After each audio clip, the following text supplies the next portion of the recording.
វីដេអូប្រាប់បងប្អូនពីរបៀបដកលុយក្នុង TikTok ដោយសារចេះបងប្អូនដោយសារកន្លងមកកាលពី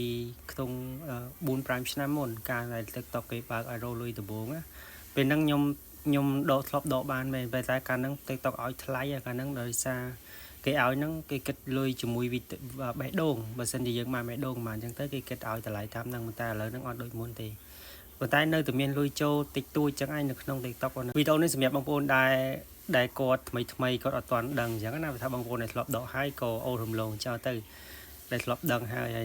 សម្រាប់តែបងប្អូនដែលអត់ទាន់ដឹងហើយក៏មានបងប្អូនខ្លះគាត់អត់លក្ខណៈថាគាត់អត់ជឿអញ្ចឹងណាគាត់ជឿថា TikTok អាចដកលុយបានមែនតែនជាមួយខ្ញុំដកបានលុយចូលកង់មែនតែនពិតអញ្ចឹងណា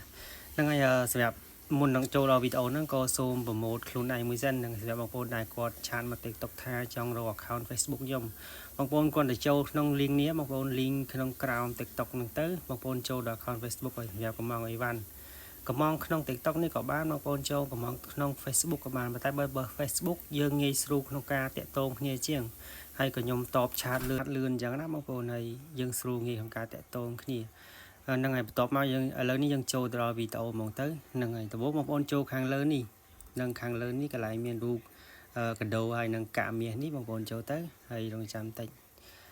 ហ្នឹងហើយលុយនៅខាងលើនេះបងប្អូនលុយដែលយើងត្រូវដកហ្នឹងលុយដែលបានពី TikTok ហ្នឹងមាន3543 វ៉ុនហ្នឹងហើយឥឡូវយើងចុចកន្លែងនេះ Ichul Haki ហ្នឹង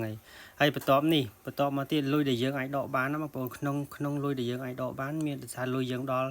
ត្រឹម 20000 យើងអាចដកបាន 20000 10000និយាយទៅក្នុងលុយដែលយើងដកបានមាន3000 20000 10000អីចឹងទៅហើយកន្លែងនេះយើងខ្ញុំបានភ្ជាប់កងធនាគាររួចហើយលុយដែលខ្ញុំដកបានកាលមុននេះដូចជានេះ80000ជាងកាលពី4-5 ឆ្នាំមុននៅជំនាន់ TikTok គេឲ្យរកលុយស្រួលហ្នឹងហើយបន្ទាប់មកយើងចុចកន្លែងនេះយន្តគឿមឈុលគឿមបាទយន្តគឿមឈុលគឿមនេះចំនួនទឹកលុយដែលយើងត្រូវដក 3000 វ៉ុនហើយនេះលេខកងធនាគារហើយក្នុងមួយថ្ងៃយើងអាចដកបានម្ដងហើយបន្ទាប់មកចុចខាងក្រោមនេះ Ichul Fact In អូខេហ្នឹងហើយបន្ទាប់មកទៀតចុចខាងក្រោមនេះទៀតអូខេរួចរាល់ណាបងប្អូនហ្នឹងហើយឃើញលុយដែលគេកាត់ទេចេញនៅសល់តែ543 វ៉ុនហើយបងប្អូនចាំមើលនេះលុយលោតចូលហើយខាងលើនេះលុយលោតចូលកង់ហើយឥឡូវយើងចូលទៅកង់ទាំងអស់គ្នាថាមើលតើលុយចូលពិតអត់ឥឡូវយើងចូលមកកង់ធនាគារខាងក្រោមដោយសារខ្ញុំបានភ្ជាប់មីសេចនេះខាងលើគេនេះអូខេនេះចំនួនលុយដែលទទួលបានគឺ3000 វ៉ុនមែនពិតមែនណាបងប្អូនហើយអានេះចំនួនទឹកប្រាក់ដែលខ្ញុំមានតែអានេះលុយចូលមិញហ្នឹងគឺ